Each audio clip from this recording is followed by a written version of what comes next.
I told the guys after in the locker room that I was proud of them. I think you're starting to see some of the energy that I talked about beforehand, some of the the dynamic that I talked about, especially on the defensive side with our pressing. I thought was relentless all game, and really unbalanced Wales didn't let them settle into a rhythm, and I was really happy with that. I was also proud because we had 2 days to work together, right? 2 days, two abbreviated sessions.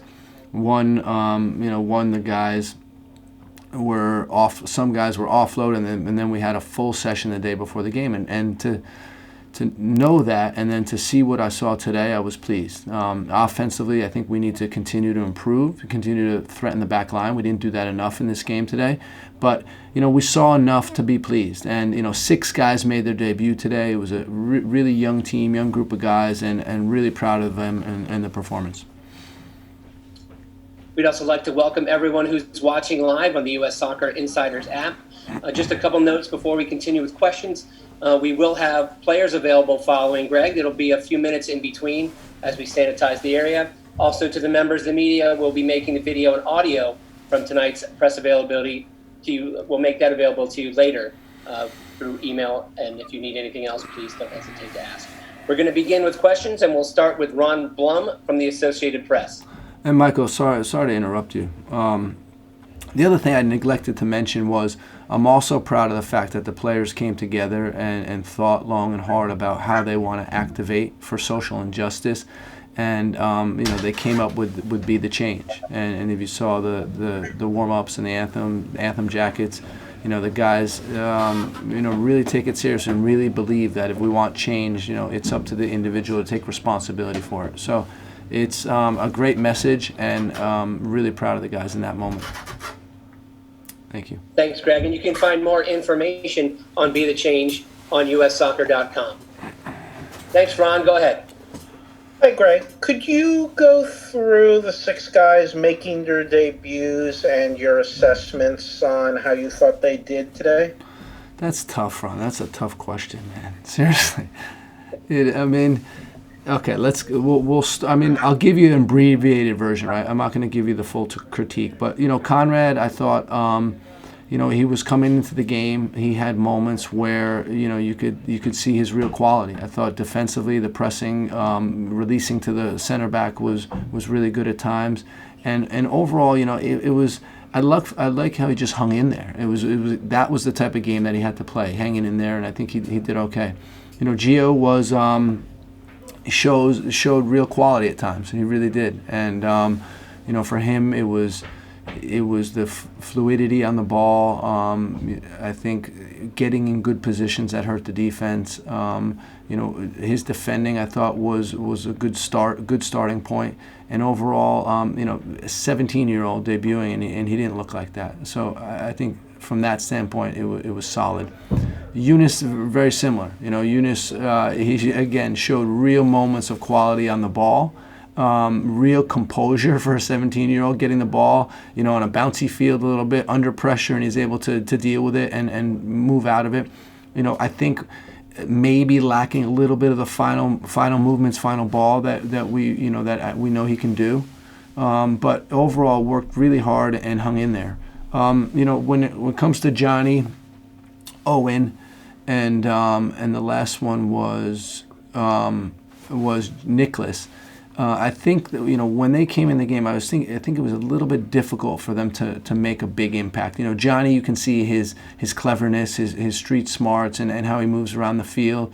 It gives a different look than Tyler Adams, who's super dynamic and runs around and can cover a ton of ground.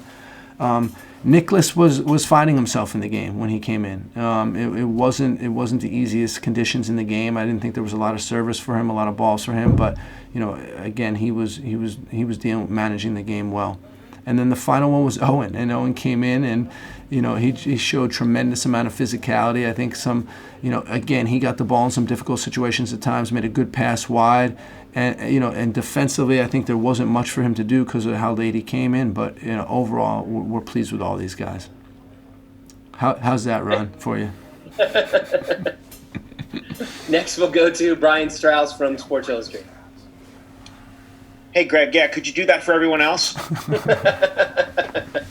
The midfield trio was so good today, and all looked composed and confident on the ball. They seemed to complement each other really well, really controlled the pace and flow of the game in the first half.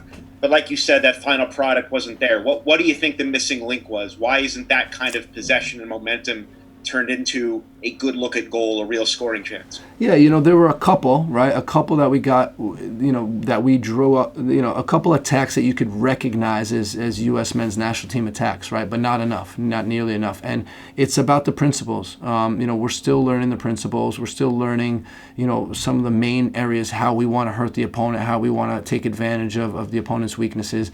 And in this game, I don't think we did that enough. Sometimes, if you notice, the spacing got jumbled up. Guys were on top of each other. It was too compact at times. We were moving too high. So, a number of problems. But what you said to start it, when you see those three guys in midfield, I mean, it's amazing. It's amazing how much ground they can cover, how dynamic they are. And I agree with you. It was something to behold today. Thanks, Brian. Next, we'll go to Jeff Carlisle from ESPN. Hey, Greg. You opted to start Sebastian Lletget as kind of a false nine. How did you think that worked, and why did you opt for that instead of getting Giacchini on earlier or giving Soto's debut? I like Sebastian. I mean, the whole idea, and Jeff, you know this from from past camps, is when we drop the striker down, just wanting a really ball secure striker, a guy who can bring other people into the game, who can unbalance the defense. I think Sebastian, we wanted him to look for the third man more than he did. I think he did it once or twice, but as he comes down, it needs to be laid off, and then we should be moving behind. I think the wingers weren't high enough position to take advantage of that at times. That was something that we missed. But the thing about Sebastian is he gives you so much. He's such a pleasure to coach because he can cope with things like that. He had that chance on the front post. His pressing was good. I mean, to me, it wasn't a typical striker performance that we're used to seeing from that profile. But it was a good example of a guy how he can unbalance a team by dropping down and creating an advantage in midfield. Thanks, Jeff. Next, we'll go to Paul Tenorio from The Athletic. Yeah, Greg, I'm going to piggyback on that idea, maybe pull back a little bit. You have tried that before in camp, and obviously didn't win the game. Is that indicative of what you're going to want out of the striker role? Maybe where you think the strengths of the strikers in the pool are, or do you think it's just a matter of you want to get more looks at that, see how the wingers adapt to it, and maybe it ends up being a guy who's more of a an out-and-out striker, playing higher up the field or in the box more often? Well, I think when you talk about, this was game plan specific, and when you talk about when we analyzed Wales, what we saw was a very man-orientated midfield. And because of that, we thought we can really take advantage of that central space. So if our two attacking midfielders were wider, it will open up that central corridor. And it happened a couple times, and it looked really, really nice. So I just think that's a way, Paul, to unbalance the defense. What you need, though, if you don't have wingers that are running behind, you lose that threat, and that was something that I agree. I think it could have been better. But I like the advantage that a striker dropping down gives you.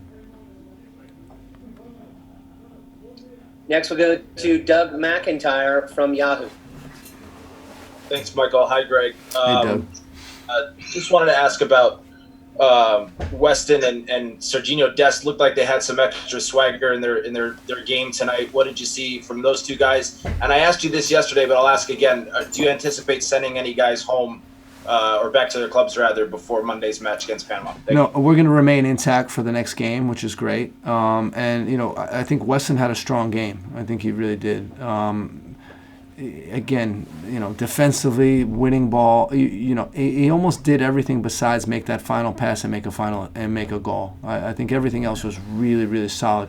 Serginho, I thought was, in my mind, was a little bit off from what I know he can do.